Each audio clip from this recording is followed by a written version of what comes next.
Machiavellian, Principles of Power, Strategies for Influence and Control, Niccolò Machiavelli's philosophy, particularly as articulated in The Prince, provides a pragmatic framework for understanding power dynamics, emphasizing perception, strategic restraint, and calculated timing.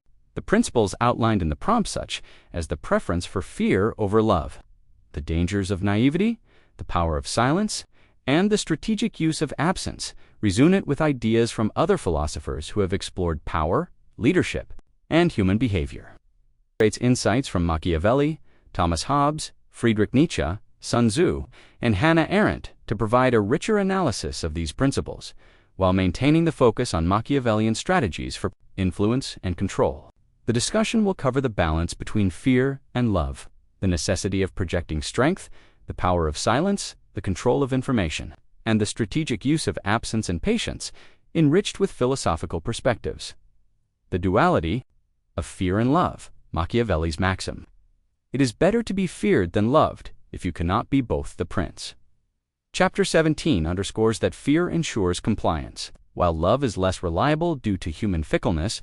However, he advises leaders to avoid hatred, striving for acceptance through respect. Thomas Hobbes, in Leviathan 1651, complements this view by arguing that fear is the foundation of social order. Hobbes posits that humans, driven by self-interest and fear of violent death, submit to a sovereign's authority to avoid chaos. He writes, "The passion to be reckoned upon is fear." Chapter 14, suggesting that fear of consequences stabilizes power structures. Unlike Machiavelli, who balances fear with acceptance, Hobbes prioritizes fear as the glue of the social contract, though both agree it deters betrayal. In contrast, Hannah Arendt, in On Violence 1970, critiques the over-reliance on fear, arguing that power stems from collective consent, not coercion. She writes, "Power corresponds to the human ability, not just to act, but to act in concert." p. 44. While Machiavelli sees fear as a tool for control, Arendt warns that fear-based power is fragile without legitimacy. A modern leader might combine these insights, inspire fear to deter challenges Machiavelli. Hobbes, but cultivate acceptance through shared goals. Arendt, to avoid resentment, the perils of naivety, and the necessity of strength. Machiavelli advises that leaders must be good, but not naive, as naivety invites exploitation. The world rewards those who project strength, not those who rely on virtue alone. Friedrich Nietzsche echoes this in Thus Spoke Zarathustra, 1883 to 1885, where he champions the will to power as a driving force of human behavior. Nietzsche argues that strength, not morality, shapes outcomes. What is good? All that heightens the feeling of power, the will to power, power itself in man, the Antichrist. Section 2. For Nietzsche, projecting strength is not just strategic, but existential, aligning with Machiavelli's view that weakness invites exploitation. Sun Tzu, in The Art of War, 5th century BC, similarly emphasizes the appearance of strength. Appear strong when you are weak, and weak when you are strong. Chapter 1. This strategic deception aligns with Machiavelli's call to demonstrate strength, as perception often outweighs reality. For example, a manager who appears indecisive risks being undermined, while one who projects confidence through decisive actions or bold presentations gains respect, even if their resources are limited. Arendt offers a counterpoint, suggesting that true power arises from collective action, not individual strength. However, she acknowledges that perceived weakness undermines authority, aligning indirectly with Machiavelli's view that if you give the impression of weakness, you will be treated as weak. In practice, a leader might project strength, Machiavelli, Nietzsche, Sun Tzu, while fostering collaborative power, Arendt, to balance authority and legitimacy. The world's rules, rewarding the cunning. Machiavelli's assertion that the world is not fair, you must play by its rules, reflects his belief that success hinges on cunning and self-presentation. The Prince. Chapter 18. The world rewards those who know how to sell themselves correctly, not those who are merely right. Sun Tzu reinforces this in The Art of War, advocating strategic adaptability. All warfare is based on deception. Chapter 1. For Sun Tzu, success requires manipulating perceptions. much like Machiavelli's call to craft an image of strength and competence. Nietzsche's concept of the overman Bermensch further supports this idea. In Thus Spoke Zarathustra, he describes the overman as one who creates their own values and imposes their will on the world, rejecting conventional morality. This aligns with Machiavelli's view that power belongs to those who navigate the world's rules pragmatically, not those bound by idealism.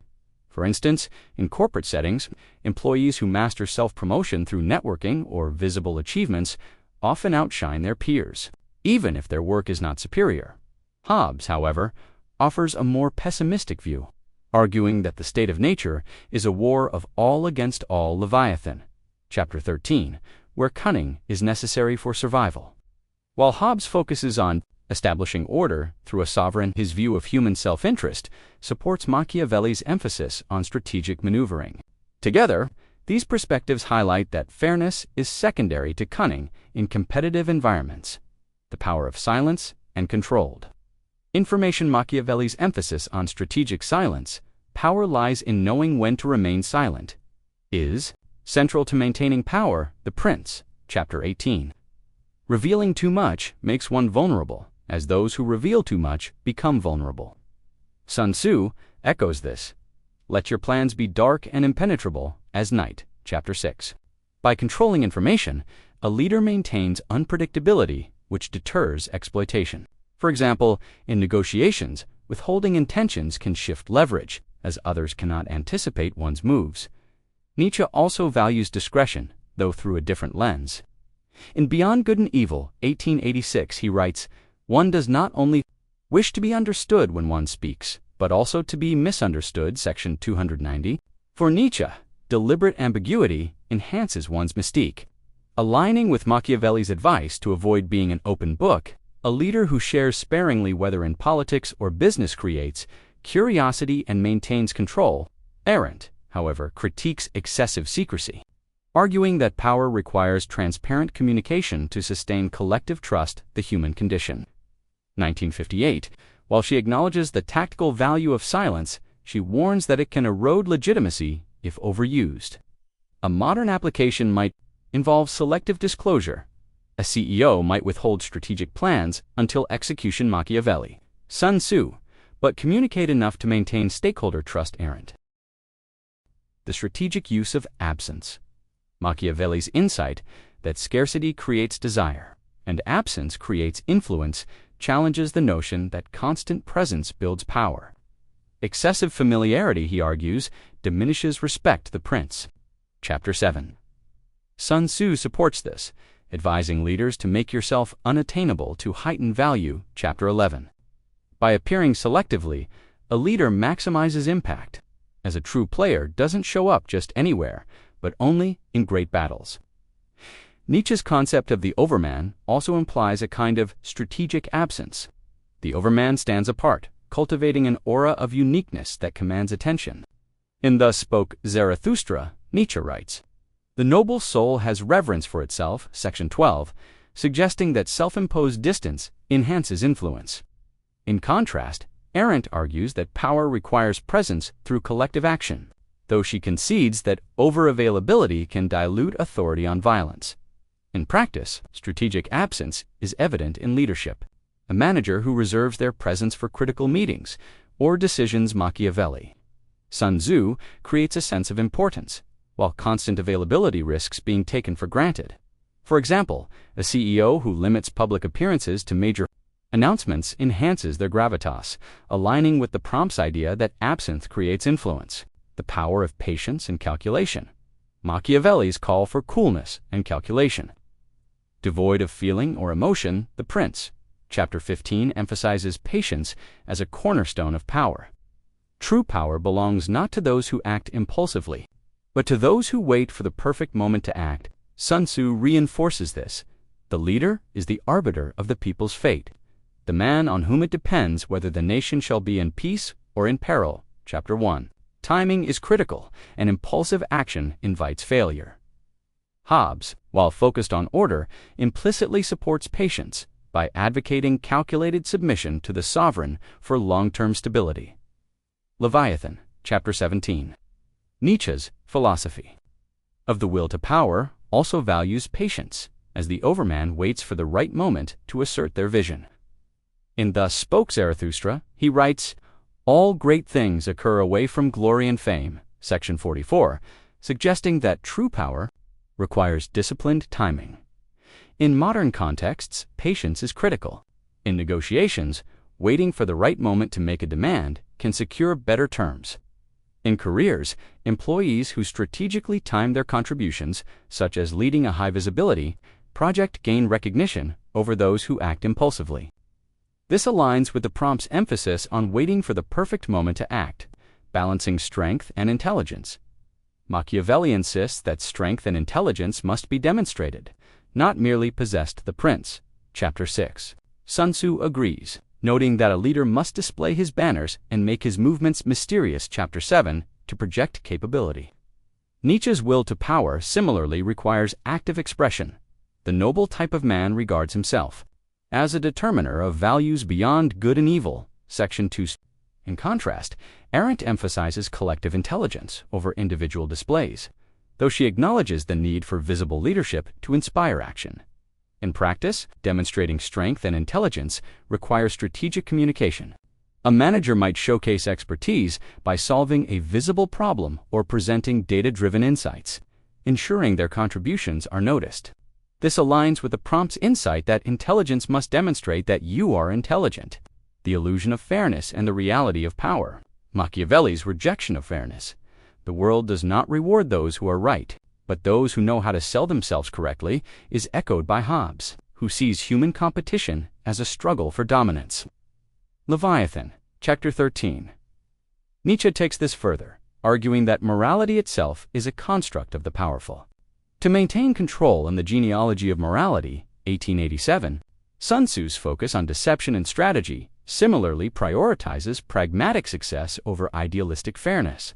Arendt, however, offers a counterbalance, suggesting that power rooted in collective legitimacy is more sustainable than manipulation, the human condition.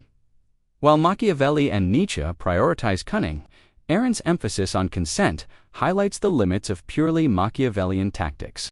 In modern settings, success often requires blending these approaches. Strategic self-presentation, Machiavelli. Sun Tzu. Nietzsche, with enough transparency to maintain trust. Arendt. Practical applications in modern contexts.